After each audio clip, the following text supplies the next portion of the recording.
Magnifique, bonjour à tous. Merci, Bonjour. prendre, ouais, merci à tous de prendre un petit temps comme ça pendant la pause du midi pour échanger sur ce sujet qui nous tient à cœur, sur ce sujet qui est tellement important pour les familles, pour nos clients, pour les entreprises familiales, qui est le secret de l'engagement actionnarial. C'est un sujet, ben voilà, Trusted Family existe depuis 17 ans et c'est un sujet qu'on aborde évidemment depuis 17 ans avec l'ensemble de nos clients. Family Co, je pense que vous êtes dans votre 20e année, si je ne me trompe pas, Jonathan. Exactement. Donc voilà, ça fait un petit temps aussi que vous travaillez sur ce sujet. Donc Jonathan, et je vais te laisser t'introduire, mais est directeur des opérations chez Family Co, qui est un cabinet de conseil en gouvernance familiale en France et pays francophones. Et, Exactement. et puis alors, on a aussi la chance d'être accompagné par Léa Wong, qui est directrice de la recherche de Transmission Lab. Transmission Lab qui fait énormément de recherches spécialement focalisées sur la transmission, la succession, les entreprises familiales. Ils ont fait une recherche à deux extrêmement élaborée sur cet enjeu de l'engagement actionnariat qui est un peu le sujet d'aujourd'hui pour vous montrer comment est-ce que les familles le perçoivent, comment est-ce que tout ça prend forme aujourd'hui au sein des entreprises familiales et de nos clients. Je vais laisser peut-être Jonathan et Léa s'introduire dans un instant. Juste petite question. Alors, petit point. Donc, essayons de faire ça en sorte que ce soit le plus interactif possible. On a un système de chat. Enfin voilà, c'est peut-être pas la première fois que vous participez comme ça au webinaire, mais si c'est le cas, il y a un système de chat ou un Q&A, question-réponse sur votre panel Zoom. Donc n'hésitez pas à l'utiliser. On va élaborer pas mal de. Il y a 4 piliers qu'on va élaborer et ravi de prendre vos questions. Je les poserai à Léa, je les poserai à Jonathan lors de la session, de manière à pouvoir voilà, rendre la discussion le plus interactive possible. Donc voilà, la session est enregistrée, donc on vous enverra aussi une copie avec les slides si vous voulez partager ça avec les membres de la famille ou avec des contacts. C'est avec plaisir. Euh, Léa, tu veux peut-être commencer par t'introduire? Oui, bonjour à tous. Moi, je suis Léa Wang, la directrice de la recherche et transmission lab. Donc, deux mots de transmission lab. On est une fondation à but non lucratif qui cherche à sensibiliser les dirigeants des entreprises de toute taille et, sur le sujet de la transmission. Donc, notre message, il faut bien anticiper à l'heure et bien préparer et aussi savoir lâcher prise quand le temps arrive. Donc, on mène énormément d'études, de recherches, des séminaires, de conférences et récemment aussi quelques cas d'accompagnement et qui n'est pas vraiment notre focus. Et donc, moi, je m'occupe justement de la partie de la recherche et en parallèle, je suis aussi prof et je m'engage dans une école de commerce internationale qui se trouve en Cologne, en Allemagne. Voilà. Magnifique. Jonathan? Et ben, Jonathan Chaignon, donc directeur des opérations de Family Co. Je vois dans le chat que je connais quelques têtes, quelques noms. J'y travaille depuis maintenant 8 ans. Et donc, suite à ce que tu as dit, Arnaud, Family Co, c'est un cabinet de conseil qui est dédié à l'accompagnement des entreprises familiales et des familles actionnaires sur 3 dimensions. La motivation à rester actionnaire individuellement et collectivement. La deuxième, c'est autour d'un projet collectif ambitieux. Et enfin, l'organisation adaptée pour la mettre en œuvre. Donc, nous œuvrons à mettre les actionnaires en position d'être des acteurs engagés. Et comme je vais redire ce que tu as dit, Arnaud, ça veut dire que l'engagement est au cœur de notre pratique depuis maintenant le début, donc en 2004. Et c'est aussi pour ça qu'on a voulu lancer cette étude pour faire le tour de tout ce que ça implique, cette notion d'engagement. Et on l'a fait avec Transmission Lab et donc ici présent. Magnifique. Bon, ben génial. Merci à tous les deux de prendre le temps. Je vais passer un petit peu, donc on va parcourir un petit peu l'objectif d'aujourd'hui, c'est vraiment de montrer les résultats de cette analyse, de cette recherche avec des cas pratiques d'actions à mettre en place aussi également sur ces différentes dimensions. Et donc, peut-être, Jonathan, je te laisse un petit peu introduire d'abord la Ouais, conception, la méthodologie pour que tout le monde comprenne un petit peu ce qui a été mis en place. exactement. Et avant de revenir sur la conception et méthodologie, on s'est d'abord posé la question de qu'est-ce qui existe sur le sujet de l'engagement, hein, puisqu'il y a déjà de la recherche, surtout sociologie et en psychologie, autour des univers de politique, de religion et même d'engagement militaire. Il y a trois éléments qui ressortent de cette recherche. Déjà, il y a des facteurs qui les influencent. Donc les valeurs, les intérêts personnels, les intérêts collectifs et même les éventuelles pressions sociales ou familiales quand on parle de religion et de politique. Il y a la notion de temporalité, vous allez voir, on va en rediscuter dans ce qu'on a découvert, c'est que l'engagement, c'est un processus sur le temps long. C'est plutôt le fruit d'une accumulation de petites choses qu'un moment vraiment de rupture. Et ça, on a voulu aussi aller le creuser et dans les entretiens et dans la partie quantique. Et le troisième élément aussi qu'on a vu dans la recherche qui existe, c'est il faut avoir l'impression d'agir librement et c'est ça qui donne un peu une intensité de l'engagement. Ce agir librement est important. On va pas aller creuser aujourd'hui la manipulation de comment on fait des actionnaires engagés. Hein. C'est pas ça l'objet de ce qu'on a envie de présenter. Et donc, comme on a lancé l'étude, on l'a lancé déjà en janvier 2023 et on s'est dit le meilleur moyen de lancer cette étude-là, c'est déjà d'aller rencontrer et faire des entretiens. Et donc, c'est pour ça qu'on s'est dit, avant tout, on va lancer la phase qualitative. On a réussi à avoir 31 entretiens et donc c'est des entretiens semi-directifs sur la base d'une grille d'entretien qu'on avait validée aussi avec Léa et un comité de lecture. Ça, vous retrouvez les informations dans le livret.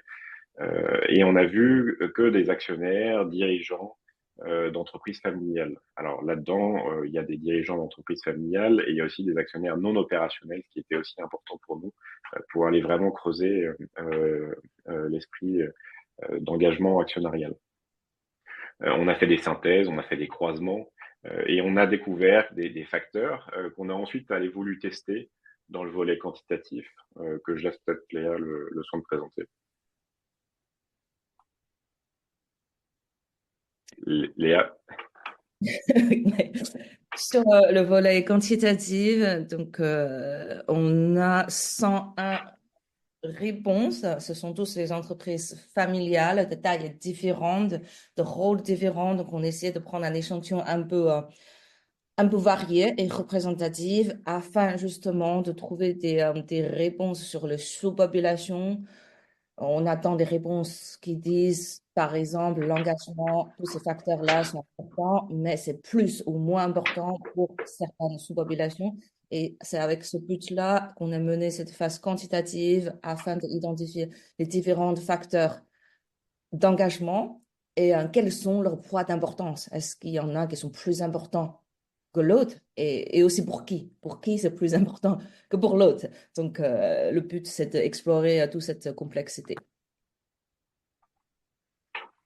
Super.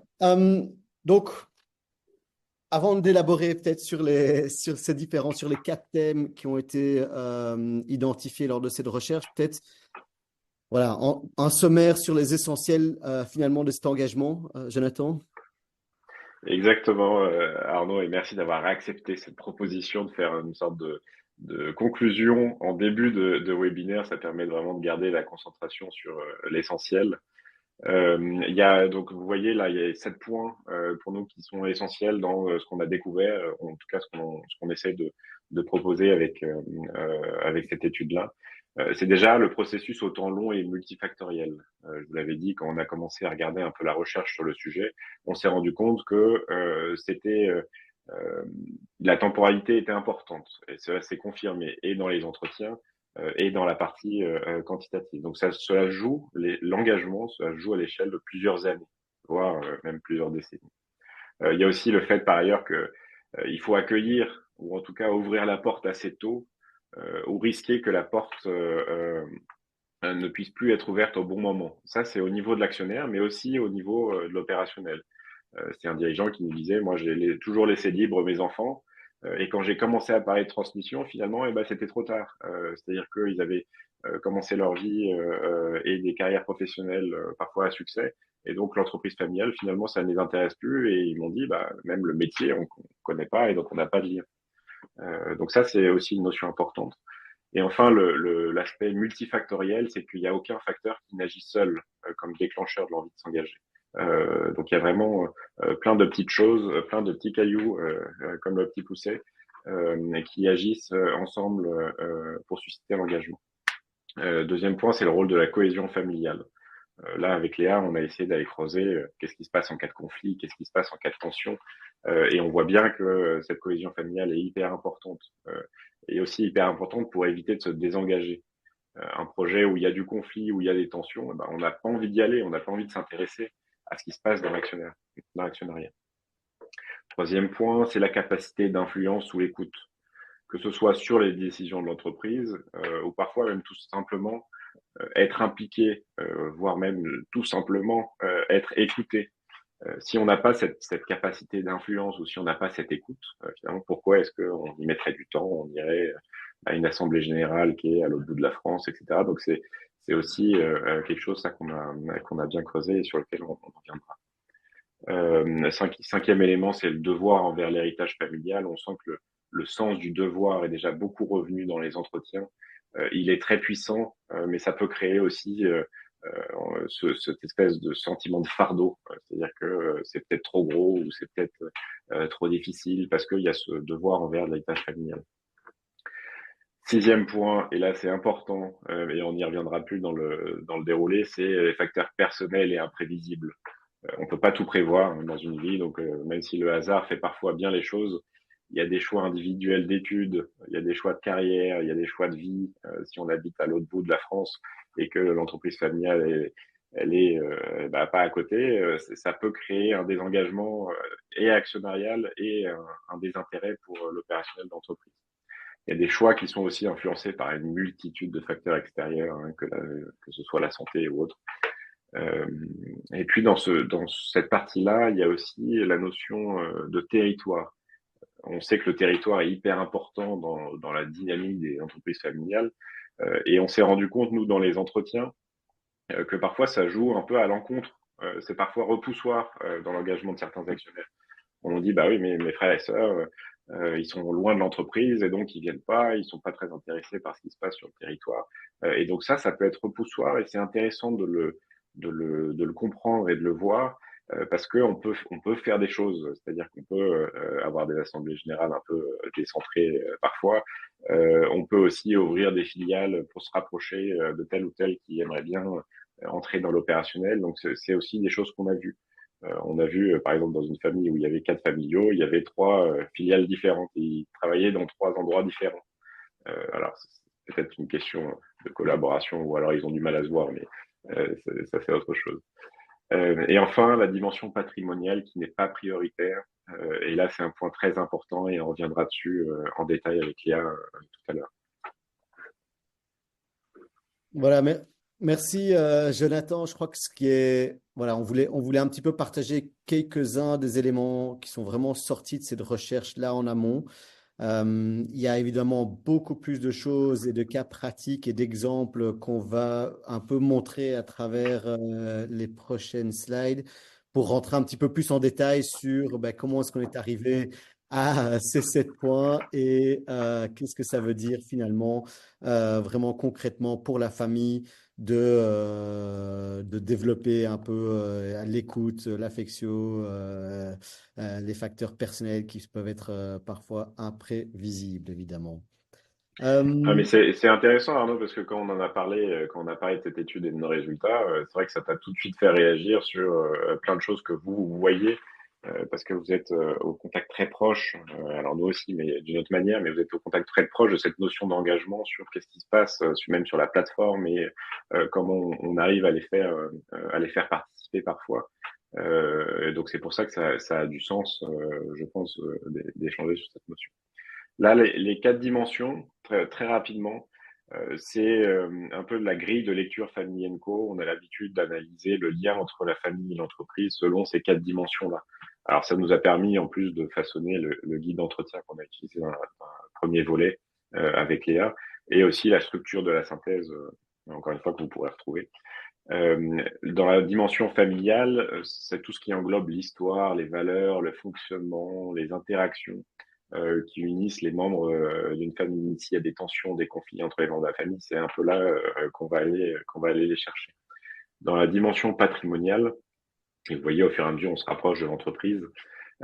Ça concerne tous les enjeux liés à la détention des titres, à leur répartition, gestion, à leur rémunération, avec la notion de liquidité du capital qu'on a essayé d'aller creuser, et aussi avec la notion du dividende qui est beaucoup revenu sur cette dimension-là, et on en reparlera. Dans la dimension actionnariale, ça concerne les enjeux de la définition de la stratégie et aussi l'organisation pour porter le projet d'actionnaire, donc les schémas de gouvernance, de composition des organes, et donc là aussi la communication entre les actionnaires, le lien avec les minoritaires, par exemple. Et enfin, dans la dimension managériale, donc là, on est vraiment dans l'entreprise et dans l'opérationnel. C'est tout ce qui concerne, pour nous, l'implication opérationnelle des actionnaires vraiment dans l'entreprise en tant que dirigeants, de salariés, la stratégie de l'entreprise, la conduite des affaires, etc., etc. Et donc, c'est avec cette grille de lecture, déjà qu'on a conduit les entretiens et ensuite qu'on a été testé des facteurs ou qu'on a découvert des facteurs dans chacune de ces dimensions-là. Et c'est comme ça qu'on a structuré un peu le squelette de cette synthèse. Alors, bah, je propose de rentrer dans le vif du sujet, alors Oui. éventuellement, maintenant, Jonathan et Léa. Donc, voilà, la première dimension, évidemment, c'est la dimension familiale. Euh, Et deux facteurs importants là qui sont soulevés dans cette dimension familiale, c'est l'attachement à l'aventure familiale. Ça englobe plein de choses. Ça englobe, il y a des notions aussi très imbriquées entre elles, l'histoire de la famille, l'histoire de l'aventure entrepreneuriale et donc beaucoup plus de l'histoire de l'entreprise familiale. Et vous voyez ce chiffre là qu'on a été ensuite. Donc, je vous rappelle, hein, on a trouvé un des facteurs importants dans la partie qualitative et on a été les tester dans la partie quantitative. Et donc ça, par exemple, c'est un chiffre qu'on a de la partie quantitative. 90% des actionnaires interrogés qui estiment que la connaissance de l'histoire de l'entreprise familiale influe fortement ou très fortement sur leur engagement dans l'actionnariat. Alors, on n'a pas de chiffre plus élevé que celui-là, donc pour nous, il est vraiment très important. C'est central puisque c'est ça qui fait finalement l'identité familiale, le sentiment peut-être même d'appartenance des individus à un collectif. Si je reprends là, je me suis noté, j'ai mon petit livret d'études là juste en dessous. Il y a deux citations qui sont intéressantes. C'est l'histoire, c'est le socle de tout. On s'identifie tous à l'histoire, par exemple. Ou alors cette dimension familiale est la source de tout, c'est la chose la plus importante. Donc on sent bien qu'on se réfère même à cette histoire-là. Et ce que ça dit, ça, c'est qu'il déjà il faut la connaître, il faut la communiquer, et on reviendra sûrement sur ce sujet-là. Il y a cette notion aussi de culture familiale derrière ça, qui est transmise par des interactions répétées, avec encore la notion de temporalité, d'une manière de faire, d'une manière de réfléchir. Donc, la façon dont ces histoires elles sont transmises et perçues, c'est déterminant dans cette dynamique d'engagement. Deuxième facteur là, de cette dimension, c'est l'absence de conflit et l'harmonie familiale. On vous l'a dit avec Léa, ça c'était quelque chose qui nous a vraiment intéressé parce que aussi dans les entretiens, on nous a beaucoup parlé de conflits, de tensions, et on sent que c'est un vrai facteur de désengagement. Et puis c'est assez facile de le comprendre hein, dans un projet familial, dans un collectif, s'il y a des tensions ou des conflits, eh ben, on n'a pas vraiment envie d'aller s'y frotter. En tout cas, en tant que jeune actionnaire, peut-être, on n'a pas envie d'y aller. Ça nous intéresse pas. Donc ça, il faut faire très attention au fait que c'est une source de désengagement. Il y a même un dirigeant qui nous a avoué qu'il passait 50% de son temps à gérer les sujets familiaux et les tensions, et 50% de son temps à diriger son entreprise. Là, on peut imaginer qu'est-ce qui peut se passer dans la tête de ce dirigeant quand il va transmettre à ses enfants, où il va ouvrir le sujet de la transmission auprès de ses enfants. Donc il y a un vrai sujet là qui peut être pesant. Il y a aussi des dirigeants là plutôt dans des transmissions qui nous disaient qu'ils essayaient à tout prix de pas reproduire ce que eux ils avaient vécu parce que ça avait été très difficile avec frères et sœurs, avec les parents, etc. Et donc ils voulaient absolument pas transmettre un peu ce bagage, cet héritage émotionnel. mm. Et oui, tu étais passé sur les bonnes pratiques. Et là, rapidement, on a essayé aussi d'écouter les bonnes pratiques qui nous ont été transmises, hein. Donc, on nous a dit, il faut transmettre et documenter, partager la connaissance de l'histoire et de la famille. Cela va sans le dire, mais par exemple, on a des dirigeants qui nous disaient, moi, je vivais au-dessus de l'entreprise familiale et donc forcément, j'avais un lien hyper proche. Je jouais au foot contre la porte de l'entreprise familiale. Et lui n'a par exemple pas reproduit ça avec ses enfants, c'est qu'il a toujours fait attention à ce que ce soit des sujets séparés, vraiment les laisser libres de leur choix. Et sans s'en rendre compte, eh ben, il n'a pas transmis ou partagé la connaissance de l'histoire familiale. Donc ça, c'est un équilibre assez difficile à trouver pour pas rentrer justement dans un peu dans cet extrême de ne rien dire et de se rendre compte à 35 ans, et ben, on a un peu laissé libre. Il y a la question, et je suis sûr Arnaud, ça te parle, d'encourager et développer la communication ouverte et régulière pour favoriser l'harmonie et aussi pour essayer de tenter d'anticiper les éventuels conflits et tensions qui Mm. sont, je le rappelle, des freins puissants à l'engagement. Je pense que ce qui est intéressant dans ce deuxième point que tu dis, c'est régulière, quoi. Avant de travailler avec nous, et j'ai peut-être une prochaine slide qui montre un petit peu ce qu'on fait, mais avant de travailler avec nous, les familles, elles se disent, ah, ben, c'est bien, on communique les informations parce qu'on a un WhatsApp avec la famille, et on envoie des informations Exactement. par mail, et puis on a une réunion une fois par an avec les actionnaires. Je dirais que ça, c'est 90% des cas avant qu'une famille travaille avec nous, un peu ce qui se met en place. Et en fait, il y a pas de documentation, il n'y a pas de transmission quand on a juste un genre de WhatsApp. C'est juste voilà, pour faire en sorte que la famille puisse facilement documenter des choses, mais très rarement, il est difficile finalement d'élaborer sur les valeurs, sur l'histoire et transmettre vraiment ces informations-là de manière structurée via ces canaux de communication. Alors, une réunion une fois par an, c'est très bien, mais comment est-ce qu'on documente ça? Comment est-ce qu'on encourage finalement une communication ouverte et régulière sur ces enjeux, ce que ça veut dire, parce que c'est très bien d'avoir l'histoire, mais qu'est-ce qu'on peut en faire aussi avec? Comment est-ce qu'on peut continuer à se construire aussi au niveau de la nouvelle génération? Donc, je pense que voilà, c'est vrai que c'est à creuser beaucoup plus loin, je trouve, ce sujet-là de la documentation et le partage de connaissances que ce qui se fait aujourd'hui dans la plupart des familles. Ouais. Oui, et en troisième bonne pratique, il y a cette question enfin, cette notion de ritualiser les rendez-vous familiaux. Et là, on revient aussi à la temporalité. Parfois, on se dit, bon, bah, on a fait cet événement-là, personne n'est venu, et donc on arrête parce qu'on est démotivé. Mais malheureusement, c'est sur le temps long, ces sujets-là. Et donc, essayer de ritualiser. On nous disait, bah, il y a autour de l'AG, on a des moments importants où on va faire se rencontrer les jeunes générations, où on va faire aussi peut-être même des choses liées au sport, etc. Et ça crée vraiment un rituel intéressant pour rentrer dans la famille et ensuite peut-être rentrer dans les sujets de l'actionnaire. Mm. Et peut-être ce qui se passe, ce qui marche bien aussi, en tout cas moi ce que je vois, ce qui marche bien au sein de nos clients, et je vais peut-être passer là-dessus, c'est aussi quand on parle c'est aussi de focaliser parfois sur des thématiques qui sont chères. Et alors, comprendre les thématiques qui intéressent les membres de la famille, c'est aussi un sujet à devoir discuter, élaborer, etc., et de comprendre.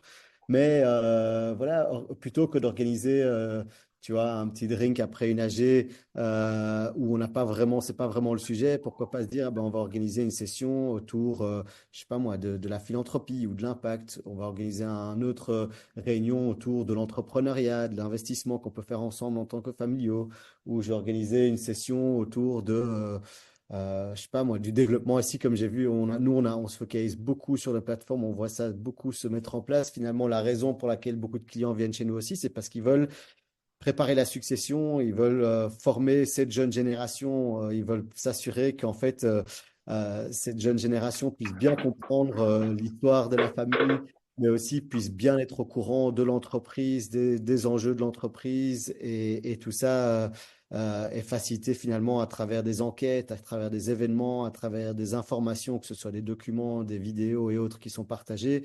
Et puis le chat, bah voilà, les jeunes, ils veulent de l'information instantanée directement. Donc tout ça, c'est trop une balance à vouloir trouver entre archives et organisation de ces informations pour que à chaque génération puisse s'y retrouver. Puis aussi, quand on a un nouveau jeune qui ou elle puisse facilement, une fois qu'on a une active collective, bah, se retrouver dans ces informations.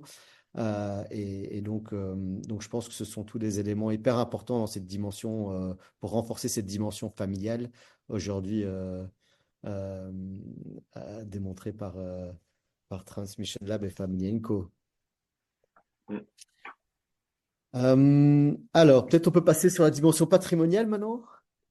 Oui, alors c'est sûr que quand on s'est lancé dans l'étude, on s'est dit, mais en fait, enfin, c'est plutôt personnel. Bon, je me suis dit, le dividende est très important dans l'engagement. Et donc, on avait des questions autour de euh, cette notion dans les entretiens. Et finalement, bah, quasi la totalité ou quasi la totalité des personnes nous ont dit, bah, en fait, mon engagement dépasse largement les enjeux financiers. Et on nous a même dit, je ne suis là ni pour la somme que représente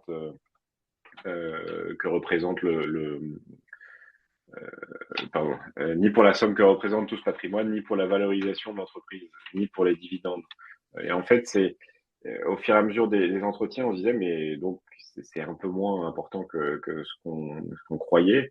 Et enfin, ces deux statistiques nous le montrent, c'est que 53% des actionnaires interrogés estiment que les aspects financiers ont un impact neutre, faible ou très faible. Je pense que c'est pas que parce qu'on est en France et donc on n'aime pas parler d'argent qu'on a trouvé ces résultats-là. Hein. Ça a été vraiment en plus validé par la partie quanti.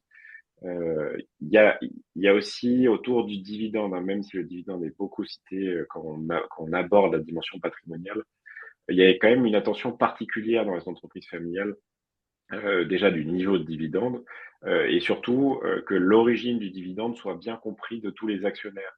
C'est peut-être ce qui participe aussi au fait qu'on garde l'esprit entrepreneur. Il y a des gens qui me disaient, moi je fais attention à l'Assemblée générale, je veux surtout pas et je dis aux actionnaires, je veux surtout pas que vous deveniez des rentiers. Donc parfois c'est mal reçu, mais en tout cas c'est compris par tous. Il y a vraiment cette notion de garder une identité d'entrepreneur et c'est ça qu'on a trouvé en tout cas sur cette partie-là. Ensuite, on voulait aller tester un peu qu'est-ce qui se passe dans la transmission et les modalités parce que en France, on peut transmettre via un holding, on peut transmettre en pleine propriété, etc. Est-ce que ça a une influence bah là, un peu déçu, mais en même temps, c'est un bon résultat. C'est que c'est un peu mou. Le 50% des actionnaires interrogés estiment que les modalités de détention du capital ont un impact neutre, faible ou très faible.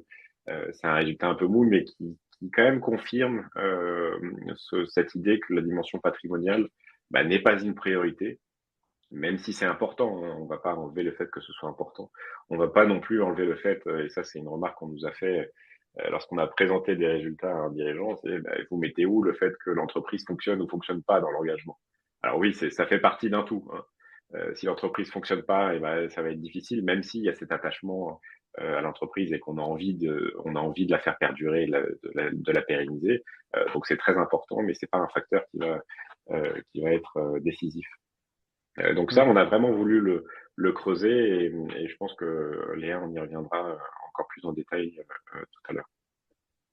On y reviendra parce que c'est vrai que, enfin, moi, je me mets à la place des gens dans le webinaire ici. On pourrait très bien se dire aussi, ben, en fait, c'est très bien, mais c'est parce que l'entreprise fonctionne bien. C'est quand l'entreprise fonctionne pas ou qu'il y a des problèmes financiers dans l'entreprise que finalement, ça devient plus intéressant et plus pertinent et plus important finalement et que c'est quelque chose qu'on regarde de C'est plus. clair. Ouais. Mais Léa, on reviendra aussi sur ça par la suite. Voilà. Alors, ouais, tu veux partager un petit Donc peu là, sur... Ouais. ouais, quelques bonnes pratiques. L'aspect financier, donc c'est pas un facteur déterminant, même si c'est plutôt vu comme un premium. Alors, on peut utiliser mon premium ou un autre. L'accent est mis aussi sur l'utilisation des dividendes, plutôt comme vraiment un moyen au service du projet. Donc, il y a du dividende, mais c'est et ben, soit pour aller faire de la diversification, soit pour réinvestir dans l'entreprise en direct.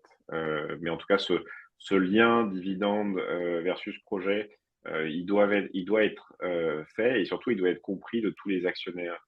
On a même eu des gens qui nous disaient, moi, je faisais des jeux de rôle où on parlait du dividende pour montrer si je verse plus de dividendes aux actionnaires, qu'est-ce qui se passe pour l'entreprise. Ça, c'est des choses, des notions importantes à transmettre.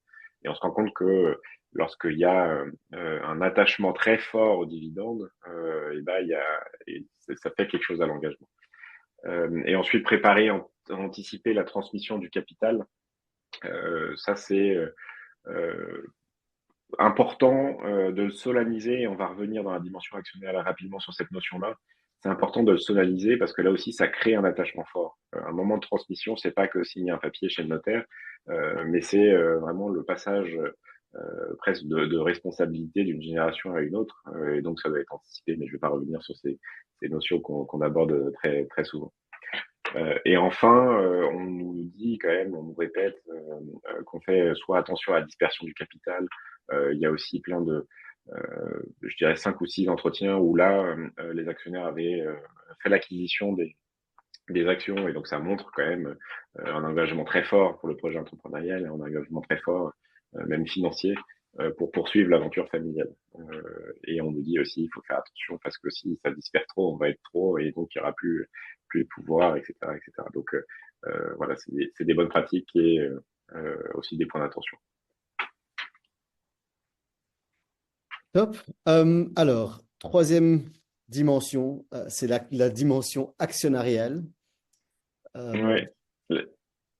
La dimension actionnariale, en fait, il y a quelque chose d'important, et même si ça paraît bête de le dire, c'est ce qu'on met dans la dynamique actionnariale.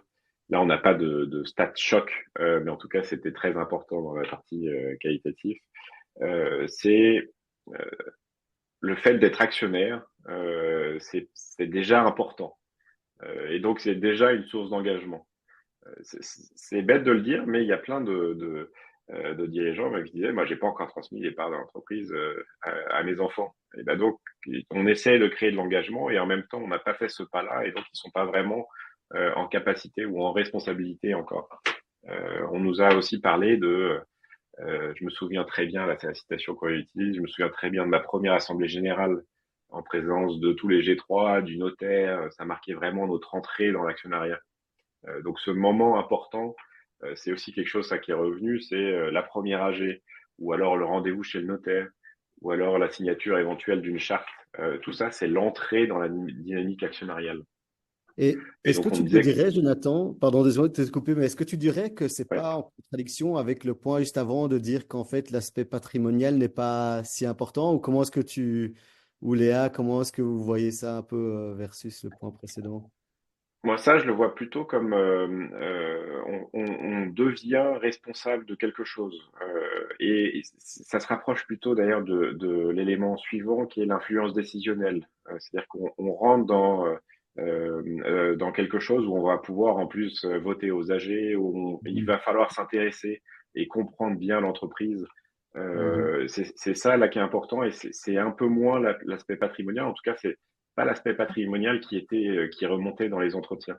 On avait plutôt, c'est une source d'attachement, c'est une source d'enthousiasme, de fierté, ou voire même de Grâce. responsabilité vis-à-vis de la famille et de l'entreprise. Donc, c'est pas trop pour les aspects patrimoniaux que ça nous était cité. Ok. Je place un mot sur un peu un aspect de définition. Et on constate justement dans les entretiens avec les dirigeants, souvent, ils font pas la différence entre engagement et implication.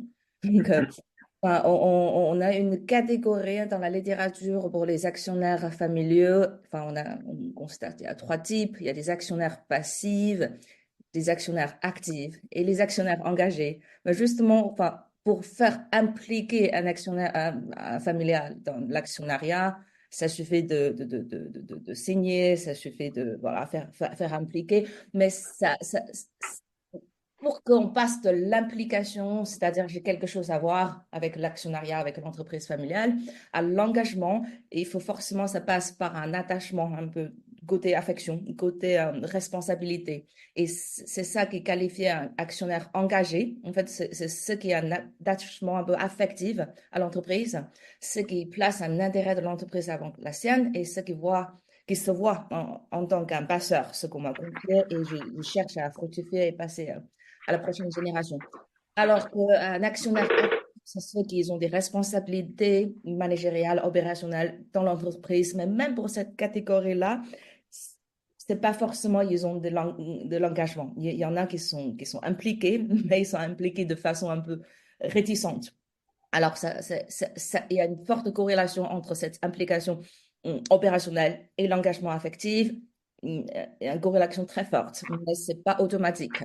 Alors que les passifs, justement, c'est ceux qui sont impliqués pour les aspects, par défaut, des aspects financiers, alors que c'est cette partie-là qui sont un peu compliquées. Donc, ils sont quand même impliqués, mais pas engagés. Et tant que les choses vont mal, c'est cette population-là qu'on les voit sortir en premier. Hyper intéressant. Et ouais, je rajoute aussi sur la dynamique actionnariale que il y a plein de familles où on crée une solennisation autour de ce moment. On va peut-être avoir des discussions ou des explications sur qu'est-ce que ça veut dire devenir actionnaire de telle ou telle entreprise. On va faire des visites au moment où on devient actionnaire. On visite les usines, etc. Si on n'a pas déjà fait des stages par le passé. Mais donc de le solenniser, c'est aussi justement de créer de créer les souvenirs qu'on nous a cités là, par exemple dans les entretiens sur la première assemblée générale qui était un moment important. On a même des débats, voire même des jeux de rôle, comme je citais tout à l'heure, qui accueillent un peu dans cette dynamique-là. Mm. Euh, Et je pense que moi, ce que j'ai beaucoup vu, parce que finalement, la grande question, c'est évidemment comment le rendre un actionnaire passif ou juste actionnaire à devenir vraiment un actionnaire engagé. C'est finalement ça la clé de la réussite ici dans cette dimension. Et je pense que j'ai, j'ai un client qui m'a partagé l'autre jour une information sur l'importance de trouver son sens dans la famille, son sens au niveau de la famille, son sens en tant qu'actionnaire. Et voilà, qu'on soit actif dans l'entreprise ou plutôt passif, si on trouve le sens ou que la famille comprenne finalement qu'est-ce qui intéresse chaque membre de l'actionnaire, qu'est-ce qui fait qu'un actionnaire pourra être intéressé par l'entreprise, aide vraiment, est un sujet vachement important à pouvoir développer le sens finalement de chaque membre de la famille. Pour que ça devienne un petit peu des actionnaires engagés, quoi.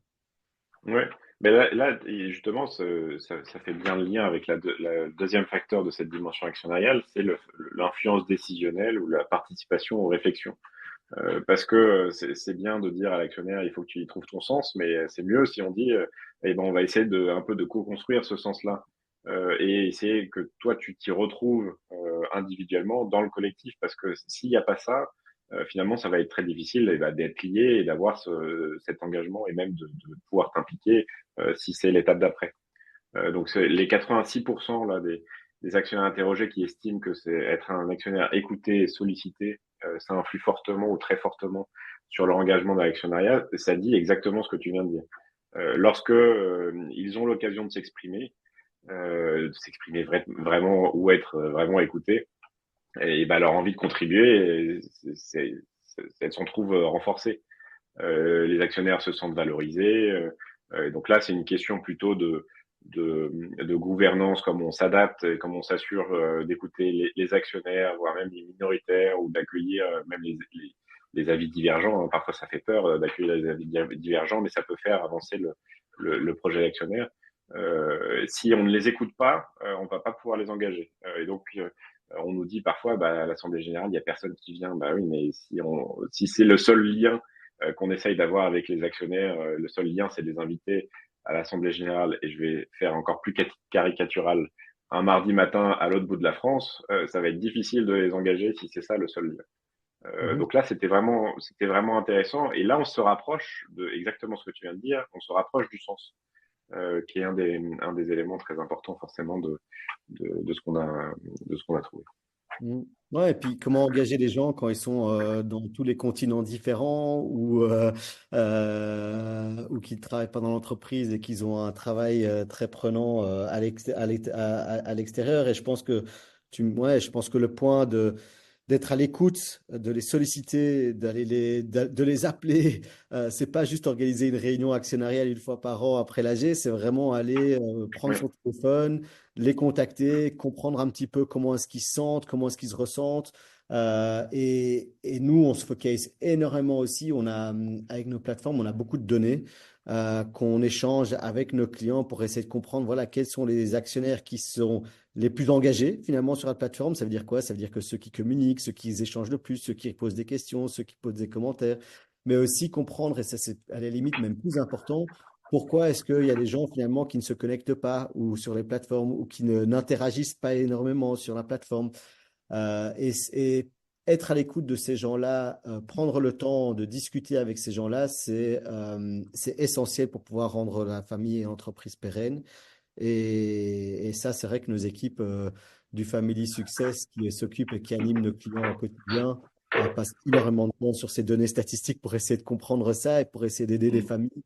Et je pense que ça va par le dialogue. Et bon, quand on est 500, 600 actionnaires, c'est plus compliqué. C'est pas impossible. Moi, j'ai des clients qui, eux, en effet, bah, tous les mois, ils parlent avec des nouvelles personnes de la famille partout dans le monde. Mais clairement, quand on est 20, 30, 40 actionnaires, c'est très facile de prendre le temps. Et je pense que c'est un poste, ça doit être un rôle, il doit y avoir quelqu'un dans la famille qui s'occupe de ça.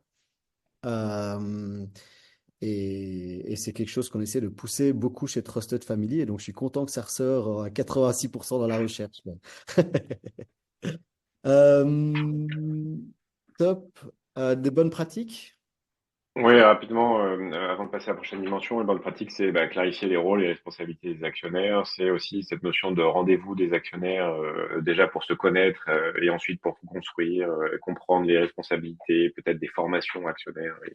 Il y a des formations aussi qui existent aujourd'hui plutôt dans la dimension de devenir administrateur, comme par exemple IFE à Sciences Po, IFE à HEC, à l'EM Lyon, à Audencia. Je crois que j'ai cité un bon panel. Il n'y avait pas de pub, pas de publicité. Mais ça peut être des éléments intéressants et enfin valoriser la participation et l'écoute, qui peut être parfois un changement de paradigme dans des familles. On peut Mm. se dire comment je vais faire pour vraiment écouter ou pour écouter des avis que moi je trouve pas très pertinents ou je ne sais quoi. Et donc ça reste Ouais. quand même très important pour les engager. Mm. Tout à fait. Et je crois que voilà, enfin, j'ai juste envie d'avancer parce on n'a pas envie de prendre trop de temps non plus. Mais donc, l'accès à l'information, les droits d'accès, les permissions, mettre en place sur base des écoutes. C'est pour ça qu'on a beaucoup de clients finalement sur base des écoutes qui créent des mini sous-groupes d'échanges, de discussions sur des thématiques précises qui vont intéresser plus une branche de la famille ou un segment de la famille. Et on va parler un petit peu avec Léa aussi de ces différents segments, c'est pas comme Ouais. ça que tu l'as appelé, mais ces différents Les types sous-populations. Ouais. des sous-populations voilà, dans les entreprises familiales. Alors, la dernière dimension, Ouais, je propose d'y passer très rapidement pour passer à Léa. La dimension managériale, on est vraiment dans l'opérationnel et donc dans l'implication opérationnelle. Il y a deux facteurs importants, c'est la fibre entrepreneuriale et l'implication. Parce que j'ai envie d'en faire mon projet, j'y vais totalement et je m'y engage totalement. Il y a aussi la notion de j'y travaille et donc je suis 100% engagé en tant qu'actionnaire, ce qui paraît quasiment normal. L'implication, par contre, là, elle peut naître d'une expérience dès le plus jeune âge, visite d'usine ou autre. Elle peut naître de stages. Il y a bien des familles où le stage de troisième ou de seconde, je sais plus où il est maintenant, mais on propose et on ouvre le fait de faire le stage en usine ou de faire le stage en entreprise. Et ça crée un attachement assez proche. Et c'est cette deuxième notion là qui est très importante, c'est l'attachement au métier, au territoire et aux parties prenantes. Et donc là, les citations qu'on utilise, c'est les activités de l'entreprise ont du sens pour moi, ce métier me passionne. Donc là, on sent qu'il a été un peu piqué par le métier dès le plus jeune âge. Ou alors lié au dynamisme de la région et donc du territoire. Ça, ce sont des liens personnels qui se créent et qui suscitent l'engagement pour en savoir plus et même pour y travailler peut-être un jour. Voilà. si, si ça te va, Jonathan, je crois on vous enverra de toute façon aussi la recherche qui a été faite ici. Je veux juste Ouais, super, et que Léa, super. enfin, je ne sais pas ce que tu en penses, hein, sauf si tu as des choses Ouais, ouais, non, absolument. super. Ouais. Bah, non, on passe à la slide suivante. Et donc là, je laisse Léa parler sur la partie quanti. Alors, donc, je prends la partie quanti, donc l'objectif de ce volet quantitatif, justement. Le volet de qualitatif, ça nous aide à sortir des facteurs, comme ce qu'a présenté Jonathan, et plus que ça. Et au final, on a résumé 13 facteurs qui peuvent contribuer à l'engagement entrepreneurial. Ce n'est pas un très bon chiffre, on pourrait faire 14, mais on a trouvé 13 facteurs. Et l'objectif, c'est d'avoir un panel beaucoup plus large et statistiquement significatif. Donc, on a 101 entreprises familiales qui ont répondu. Et donc, notre but, c'est un peu de classer tout cela parce que c'est bien de savoir qu'il y a 13 facteurs, mais sachant que notre temps, attention, ressources sont limitées, on aime bien avoir une sens de priorité, alors que si on doit choisir de mettre plus d'accent, plus de notre temps, notre effort sur certains facteurs et quels seront ces facteurs. Voilà, c'est ça l'objectif, c'est d'avoir un classement, une priorité. Donc, la question qu'on pose aux gens, à tous ces 101 entreprises familiales, c'est de tous les 13 facteurs, de classer sur une échelle d'importance. Donc, 5 sera extrêmement important, 1 sera pas très important. Mais on dit que tous ces facteurs sont importants, mais il y en a qui sont plus importants que l'autre. Et ce qui retrouve les 4 facteurs, si vous voulez, le plus important selon cette échelle d'évaluation. Et ce qui m'a personnellement surpris, parce que je ne vous ai pas dit tout à l'heure que je suis aussi psychologue du travail, et donc dans la sphère de psychologie du travail, on a une théorie que c'est aujourd'hui le plus populaire, c'est la théorie de motivation, théorie de autodétermination. C'est la théorie de motivation le plus utilisée, le plus reconnue aujourd'hui. Alors, si on réfléchit vraiment, l'engagement, c'est essentiellement la motivation. Enfin, on est engagé, on est motivé, on a envie, on, voilà, on participe, on fait des choses. Il y a impulsion de motivation derrière. Alors que ce sera bête si on ne regarde pas justement qu'est-ce que la littérature parle de la motivation. Et je trouve une correspondance 100% entre cette théorie d'autodétermination et les 3 premiers facteurs qu'on retrouve. Donc, le premier, c'est la capacité en tant qu'actionnaire familial d'influer sur les décisions de l'entreprise. Justement, on retrouve dans cette théorie cette dimension de compétence. C'est le fait que je puisse influer, j'ai une parole à placer, j'ai quelque chose à faire. Enfin, personnellement, je me rappelle que dans mes cours d'entreprise familiale à la fac, donc j'ai beaucoup de successeurs jeunes qui sont là. Et justement, ils m'ont dit, et, pour certains d'entre eux, ceux qui ont appris à l'école, et partagent à la famille, alors j'ai appris ça, il y a une nouvelle tendance, une nouvelle manière de faire, le marketing, le machin. Et la famille monte l'intérêt, bah, c'est intéressant, merci d'avoir partagé. Et on voit que ces personnes-là, ces jeunes-là sont beaucoup plus motivés d'en faire plus, de contribuer plus par rapport à ceux qui viennent à la maison avec ceux qui ont appris. Après, on leur dit que voilà, ça c'est des théories, c'est pas si important que ça, qu'on les écoute pas, qu'on les considère pas. Alors que celui-là, ce facteur d'être considéré, de pouvoir placer un mot, ça ne veut pas forcément dire que ce qu'ils ont dit doit forcément être impliqué et mis en place, mais au moins il y a ces aspects de pouvoir influer et d'être considéré, d'être écouté. C'est un peu le 4e facteur. Moi, je trouve qu'il y a un aspect en commun entre ces deux-là. C'est vraiment essentiel. Donc, celui-là ressort le premier. Et ensuite, il y a le connaissance de lien de l'histoire familiale. C'est vraiment essentiel. Ça, c'est l'aspect de lien, d'attachement, la relation. Ça, c'est le 2e facteur le plus important. On dirait c'est presque équivalent avec le premier. Et c'est ce qui fait engager vraiment très fort. Et le 3e facteur, un rôle actif, donc ça rejoint aussi dans la théorie de l'autodétermination, cet aspect de autonomie. On peut de façon autonome mener un projet, contribuer concrètement pour l'entreprise. Alors ça, c'est super fort. Donc ça, c'est la 3e dimension. Et le 4e, le fait d'être écouté et sollicité, je trouve que ça rejoigne aussi un peu à la première dimension, la capacité d'influer. Et donc, ces 4 facteurs-là, on a reçu une note d'évaluation d'importance significativement plus fort, statistiquement, significativement plus important que les autres. Donc, 13 moins 4, ça fait Et, mon marge. et là, ce qu'on a vu aussi sur cette partie-là, c'est que les facteurs financiers, et donc liés au patrimoine, le dividende, la valorisation, la liquidité, etc., étaient les derniers Ouais. sur ces échelles-là. Donc ça dit quelque chose d'important. C'est pas que dans les entretiens. de la partie quali, mais on est venu le confirmer avec la partie quanti. Donc, on était agréablement surpris de ce résultat-là. Ouais. Alors, si on passe à la prochaine slide, donc, oui, ces aspects de financiers, donc celui-là, ça succède pas mal de débats. Pendant nos derniers échanges avec les dirigeants, ils disent que enfin, les financiers, c'est important. Oui, c'est super important. C'est important dans le sens que, encore une fois, dans la psychologie du travail, on dit que c'est un facteur d'hygiène. Alors, l'hygiène, c'est super important. On ne peut pas aller travailler sans l'hygiène. Alors, c'est les poubelles plus, les toilettes plus, on ne peut pas travailler. Enfin, l'hygiène, c'est la base, c'est le point d'entrée. Mais on ne peut pas que parler de l'hygiène pour augmenter la satisfaction au travail des salariés. On ne peut pas passer toutes nos journées parler de l'hygiène, l'hygiène. Non, il n'y a pas que l'hygiène, il y a d'autres facteurs. Il y a le sens, il y a la relation, il y a l'autonomie, il y a tout cela. Donc, justement, on constate les facteurs de financiers. Ça, c'est le facteur d'hygiène. C'est très important. C'est la base. Il ne faut pas oublier.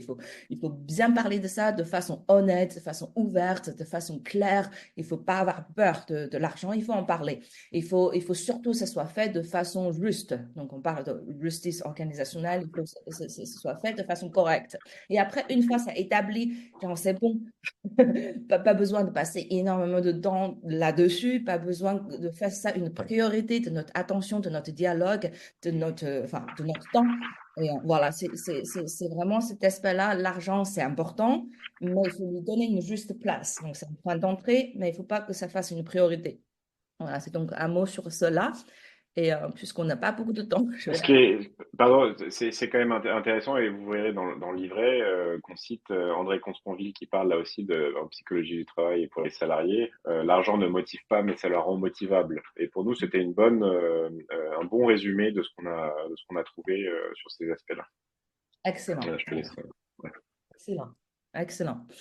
Alors, quand on parle de sous-population, il y en a plus. Donc, vous pouvez trouver aussi dans notre livret. Donc, on a identifié les 5 profils. Donc, il y a des cycles d'actionnariat complexes et simples. Donc, on considère ça complexe à partir de 20 personnes et actionnaires passifs et actifs. Donc, ce qui a un rôle opérationnel dans l'entreprise. Actionnaire de EDI par rapport aux tailles plus petites et moyennes. Femmes-hommes et aussi âgés et jeunes. Enfin, on a pris un médiane de 55%. Ça veut pas dire que c'est des hommes. Plus 5% sont des personnes âgées, mais ça, c'est le médiane de notre échantillon. Et donc, comme 55 ans. 55 ans, voilà. Et quand vous lisez il faut savoir que pour toutes ces populations, c'est toujours les 4 facteurs qui ressortent en premier. Voilà, c'est la relation, c'est le sens, c'est la capacité à influer, etc. Donc pour tout le monde, c'est le plus important. Mais pour certaines populations, c'est significativement plus important que l'autre. OK, ça ne veut pas dire que c'est le plus important, mais c'est une question de plus ou moins. Alors, pour justement les actionnaires du cycle complexe, c'est ce sentiment de responsabilité envers les entreprises et ses parties prenantes est significativement plus que les cycles actionnariat simples. Et alors que pour les passives, malheureusement, c'est vraiment l'argent qui les tient. Et pour les actionnaires de EDI, donc les entreprises plus grandes, vraiment, l'harmonie, c'est un aspect beaucoup plus important. On peut imaginer pour les EDI, quand il y a des conflits, ça pose plus d'endommagements, ça pose plus de problèmes par rapport à une petite entreprise qui est relativement plus facile à gérer. Donc, les aspects de conflit de l'harmonie est considéré comme plus important pour les entreprises de taille plus grande. Alors, les femmes et les hommes, c'est super intéressant. C'est le seul endroit où on voit que la dynamique actionnariale ressort. C'est pour les femmes. Donc, les femmes prêtent une attention plus forte pour les dynamiques actionnariales, c'est-à-dire la communication, les réflexions. Enfin, ce sont des partages, des aspects humains. Justement, rapidement, un mot, Transmission Lab a sorti une étude sur la transmission féminin et on trouve la même chose. Et quand on interroge aux gens, euh, quel est le successeur idéal pour les hommes et pour les femmes? Justement, pour les femmes, le plus, le caractéristique numéro 1 qui ressort, c'est l'engagement. Et il faut un successeur engagé. Et le deuxième, c'est le bon sens relationnel. Qu'on voit que les femmes, effectivement, prêtent une attention pour cette atmosphère, pour cet échange de relations. Alors, pour les hommes, c'est plutôt, ils cherchent des entrepreneurs et des stratèges. Donc, cette distinction femme-homme, il y a quand même une différence assez significative statistiquement. Et enfin, pour les actionnaires seniors, c'est cette capacité à valoriser le patrimoine par la liquidité du capital qui est significativement plus que les actionnaires jeunes.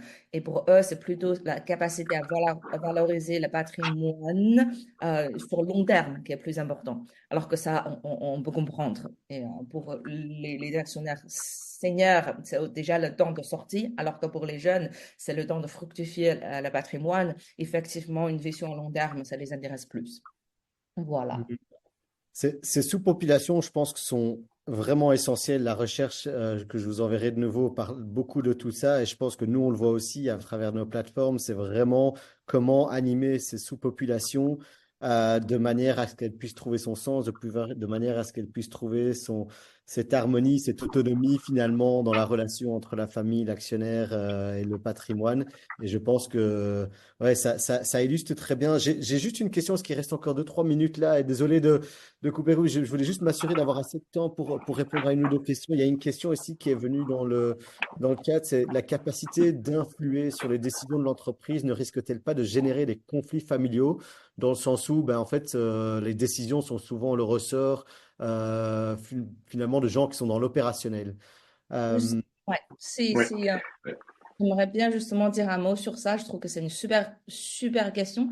Dans la définition que je disais tout à l'heure, on a trois types d'actionnaires. Il y a les passifs, actifs et engagés. Justement, les actives, c'est pas forcément les engagés, justement dans le sens que les actionnaires actifs, c'est ceux qui juste cherchent à influer, cherchent à contribuer, mais on constate dans la littérature que c'est aussi la population qui sont facilement frustrés, voire désengagés quand leurs initiatives ne sont pas considérées. Alors que c'est ça qui est bien le problème. C'est bien d'avoir cette intuition de contribuer, d'influer, mais il faut avoir aussi une bonne culture qui l'entretienne. Genre, il faut chacun connaître bien sa place et quelle est la place de cet actionnaire. Est-ce que tu es opérationnel ou tu es plus dans la gouvernance? Et ça demande justement un travail de structure, un travail de gouvernance et un travail de culture. On doit bien savoir mettre les barrières et c'est bien de partager, mais il y a aussi un moment de sélection. C'est pas toutes les bonnes initiatives sont considérées, mais on les écoute, on les considère, on les remercie. Et enfin, il y a un remerciement Ouais. derrière, sans forcément ça se traduit en des actions. Et exactement, et je rajoute la notion de formation des actionnaires qui est importante. Quand j'ai cité tout à l'heure que la gouvernance doit s'adapter, ça ne veut pas dire que la gouvernance, gouvernance opérationnelle donc de l'entreprise du groupe, doit accueillir tous les avis divergents et toutes les idées qui viennent un peu partout. Au contraire, il faut vraiment, pour ne pas impacter la prise de décision, il faut structurer et permettre de traiter distinctivement chacun des niveaux familial, actionnarial et opérationnel. Et donc, il faut qu'il soit écouté au niveau actionnarial, et puis s'il travaille dans l'entreprise, il faut qu'il soit écouté au niveau de l'entreprise. Mais on ne demande pas à un actionnaire de faire la stratégie de l'entreprise. En tout cas, c'est pas ce qu'on essaie de montrer. Et donc, pour conclure, merci Arnaud. Les trois facteurs les plus importants, donc les trois clés de l'engagement actionnarial pour nous, c'est en premier temps l'harmonie familiale ou l'absence de conflit. Et je redis, dans une famille où il y a du conflit, eh ben, on n'a pas forcément envie de s'engager. C'est très difficile de susciter l'engagement. Au contraire, il peut exister cette forme de rejet. Deuxième facteur, l'attachement à l'aventure familiale, que ce soit à l'histoire, au métier, au territoire. C'est très important. Et là, on est plus sur les aspects de communication, de comment on va transmettre une manière de faire, une manière d'être, un métier. Et c'est ça là qui est important. Et troisième et dernier facteur, c'est cette influence décisionnelle, mais qui est parfois, alors le mot influence décisionnelle peut faire peur, c'est parfois simplement de l'écoute. Et donc on peut aller écoute et pas forcément aller jusqu'à la décision, mais d'être écouté, c'est ça qui va permettre l'engagement. Et puis il faut se dire hein, qu'un jour ces actionnaires ou ces futurs actionnaires seront peut-être aux commandes. Il faut trouver les bons moyens de les faire monter en compétence s'il y a besoin. Je rajoute que les trois clés de l'engagement actionnarial, ce qu'on découvre et ce qu'on comprend aussi, nous, Family Co, ça confirme que c'est finalement une démarche proactive. Tout à l'heure, Arnaud disait il faut qu'il y ait quelqu'un qui soit en charge de cette cohésion et cet engagement. Pour nous, c'est vrai que ça confirme ça. C'est une démarche proactive qui est à destination des collectifs d'actionnaires. Et on s'est même dit, il y a le concept de marque employeur dans les entreprises pour essayer d'attirer des candidats, pour engager les employés, etc. Il faut peut-être travailler sur cette notion de marque actionnariale et qui intègre toutes ces notions de sens, d'attachement, etc., etc. Génial. Bon, bah, je me suis permis d'arrêter le partage ici parce que je pense que c'est important de respecter aussi le temps de tout le monde Ouais, ici lors du déjeuner, etc. Mais en gros, encore un tout grand merci à tous. J'ai vu qu'il y avait pas mal de clients qui s'étaient connectés, donc hyper sympa d'avoir pris le temps. J'espère que c'était intéressant. Je vous partagerai l'enregistrement. Vous pourrez distribuer au sein de vos familles et des contacts que vous avez. On vous fera partager également la recherche. Un tout grand merci à Léa et à Jonathan pour d'avoir pris le temps de partager un petit peu cette recherche qui a pris 2 ans finalement. Donc c'est pas une mais petite recherche merci à toi pour en l'invitation. même temps. Et à bientôt. Merci. Bonne Merci. journée. Bonne Au journée. Ciao, revoir. ciao, ciao.